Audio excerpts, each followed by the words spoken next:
daraagada iyo nuucyo kala badan ah waxa hadda soo baxay kaniini markay dayaceen ragii xilkii loo doortay iyo daryeelkii qoys lahaa hooyo ilmaheedii bay u dhaawacsan tahay hooyo ilmaheedii bay u hooyaysaa khayr allah siiyo wiilasha halka loogu yimid annaga ayayna qusaysaa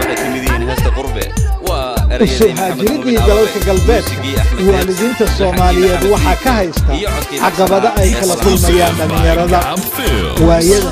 dhibaatadu maalinba meel bay ka imanaysaa Minnesota waxa hadalhaynta ugu badan noqotay dhimashada dhalinyaro isticmaasha kiniiniyo xadkooda dhaafsiisan oo maandooriye ahaan ay u isticmaalayaan dhimashadu sanadkan 2019 waxay maraysaa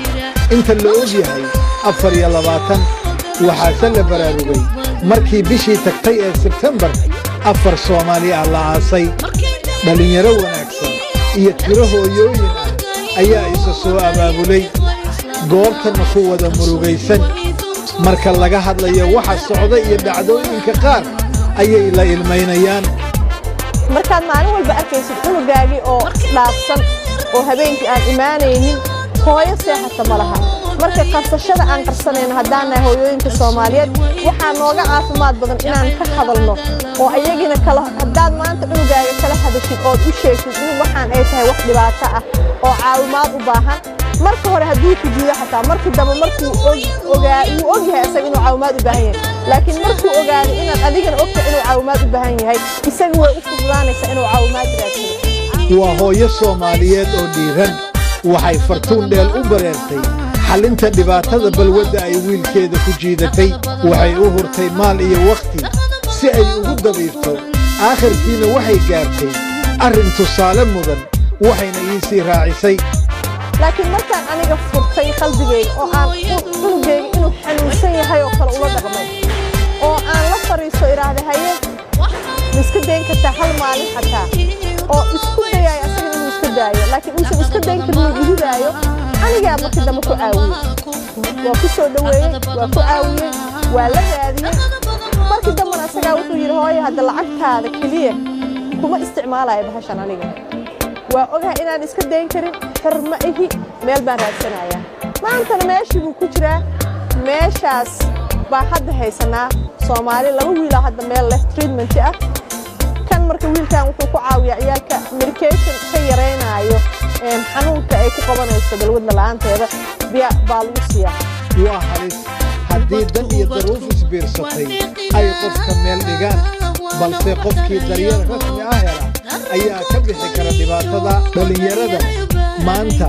waxay u istaageen inay iskala hadlaan qatarta qaar ka mid ah la soo daristay xanuunka ay arrinta ku haysana waxay ku keentay inay mahamahaan ayda maxay ku maamahdi jirtay cunto qofku si waa helaysa qofku waani ma helaysa kulli Soomaali waxay ku mahmaadaa farkaliya qorax ma qariso waa ay dadaaleen waxay taasi muujinaysaa xaaladda taagan in wax u sheegis iyo wadar in wax loo wada qabto way ujeedadoodu dhalinyaradan inkastoo la waaniyay iyaguna dhankooda ayay waalidka wax uga sheegayeen hadii hooyo hal mar gacanta ku taagtay tiraado ilaahay oo cunugay soo hanuuni ilaahay wuu hanuunin karaa soo hala habaarin markaan habaartay habaar sabadu galaa meelna ma ku dhaco meel cidna ma ku dhaco soo hadaa imaadano ilaahay guud ah ama hadaa imaadano cunto cuneenin ama ano jahawareer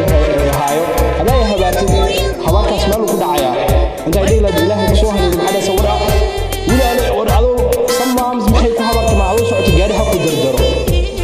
waxa isweydiin leh waa maxay dawooyinka ay dhalinyarada qaataan ay u dhintaan halkayse ka keenaan waxa si wadara inoogu sharxaya Yuusuf Shaafi iyo Salsal Maxamuud oo ka hawlgala xarun lagu dabiibo dadka daroogadu daashatay oo ku taala Minnesota dhalinyarada ay qaataan kaniiniyo badan oo xanuun baabi'inay iyo kaniiniyo kale oo dhaho maxaa Percocet iyo fentanyl iyo carfentanil daawo laga qaataan marka markay baslaan qofku ugu dhiman karaa mid kale oo hadda kan wiilashada badan dilayso fentanyl la dhaho kaas oo dadka ka iibsanayaan qaarina ma ahan dadka jira Mexico laga keenaa wadamada kale laga keenaa badanaa markii ugu horeysay dhalinyaradu ay la kulmaan daroogadan darooyinka noocay toonaan ha ahaadaan waa markay high school markay dayaceen ragii xilkii loo doortay iyo daryeelkii qoys